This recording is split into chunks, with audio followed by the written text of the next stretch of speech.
Yun, good evening. Ito muna ang ating uulamin ngayong gabi. Tinulang manok. Yan. Habang binabalatan ko po ang sayote. Bibilisan na natin para maluto na. Kasi gutom na rin ako. Kasi galing tayo sa trabaho. Kakauwi lang natin. Bumili na tayo ng manok na kahit kunti lang para masabawan natin. Yan guys. Samahan nyo ako kung paano lutuin itong tinula na sarili nating version.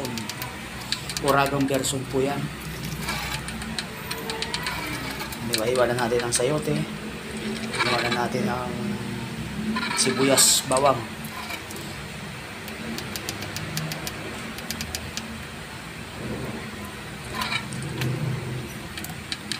Iniwan na po natin ang yan, kanyang luya para magisa na natin. Pati bawang, sibuyas. Naluan na rin natin yan ng siling, yung sili, daon ng sili. Talbos ng daon ng sili. Tapos, yung naman, manok. Hugasan na natin yung manok para malinis na. Nilagyan na rin natin ng, ng asin. Nilakas na natin sa asin para malinis talaga. Wala mga mikrobyo. Hugasan na natin na malinis na water na galing pa sa scraper. Mas lamasan lang natin para matanggal yung dumi.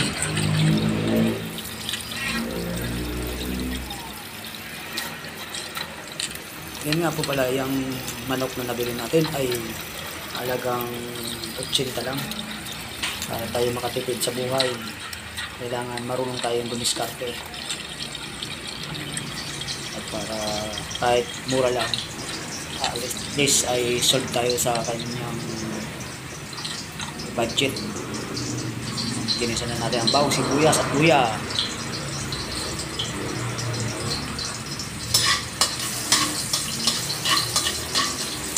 Haluin lang natin para mag golden brown ang bawang, sibuyas at kanyang luya.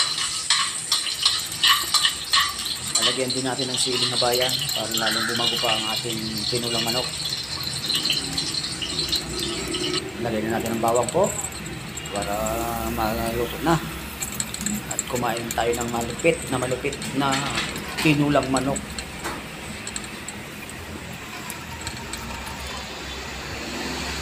Nilagyan na natin yan ng ng pamintang durog para lang bumango. Himay-himay na natin ang daon ng sili.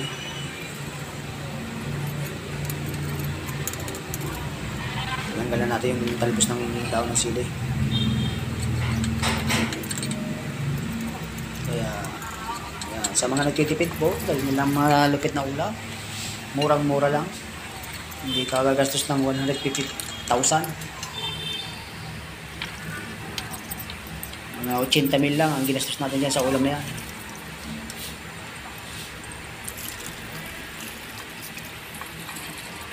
Antay lang natin maluto yung manok.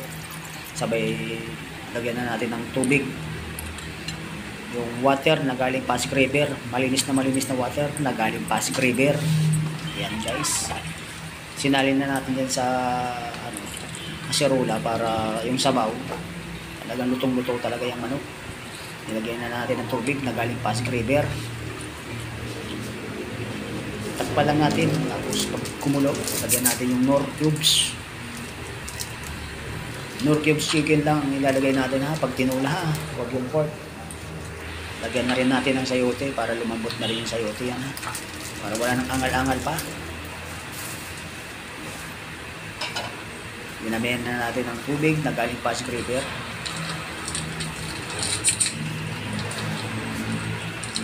Lalagay na natin ang Knorr cubes chicken para lalo pang sumarap ang ating lutuin. Mag Knorr cubes chicken ka na. Saan ka pa? Murang-mura na.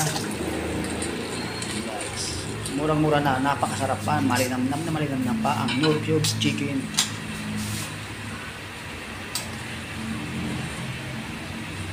Antayin lang natin kumulo guys. Lagyan na natin ng kunting asin para lumasa ng ating tinulang manok.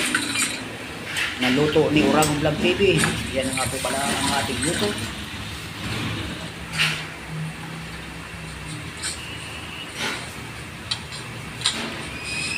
Haluin na natin. Inalo-halo. Dakutin na natin ng malupit na bigyan natin ng malupit na halo.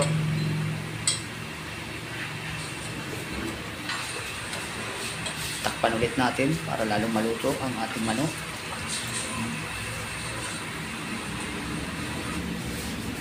Okay guys, takpan natin. Takpan. Yan.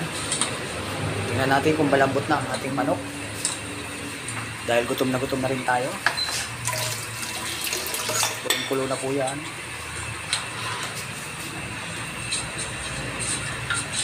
Okay na ang ating manok. Lutong-luto na po. Ilagay na natin yung dahon ng sili at saka yung dahon ng talbos ng dahon ng sili, saka yung siling haba para lalo pang bumango ang ating tinulang manok.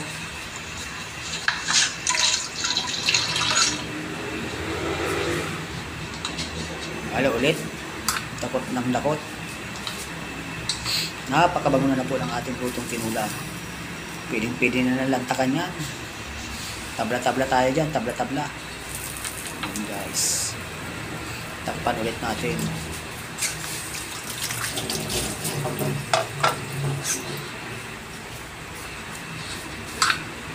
Kulong-kulong na po. Ilagay na po natin ang talbos ng kamote. Kamote. Talbos ng dahon ng sili para maluto na yan. Sabay tatakpan natin ulit. Another kulo na naman yan guys.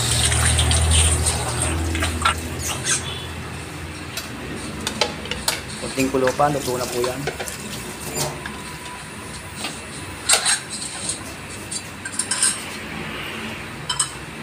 Simple-simple luto lang, napakamura. Kaya yung mga mamsi, yan nga, ang lutuin nyo, murang-mura lang. Tinulang manok.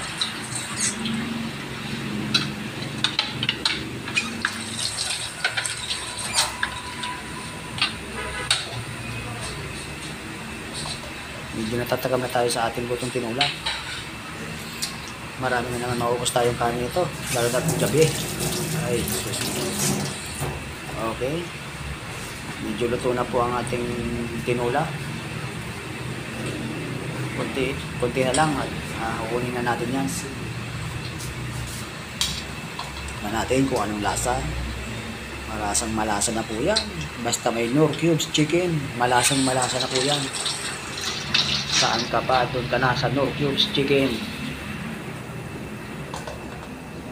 Talagang walang ibang lulutuin. Walang ibang hahaluin kundi ang Knorr Cubes chicken. Malasang malasa. Luto na guys. Kaya lang antayin pa natin kumulo lalo. Para sure tayong lutong-luto talaga yung manok. Tikman muna natin yung sayote kung talagang malambot na po. Kung pwede nang haunin. Dahil gutom na po tayo, takam na po tayong kumain ng tinulang manok.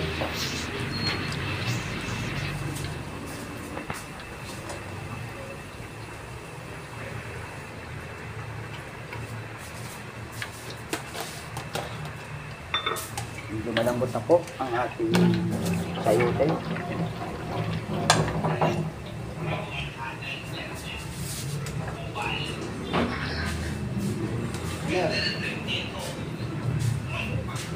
Sa mga hindi pa po nga pala nakakapag-subscribe sa ating YouTube channel, Uragong Vlog TV, mag-subscribe na po kayo. Maraming salamat.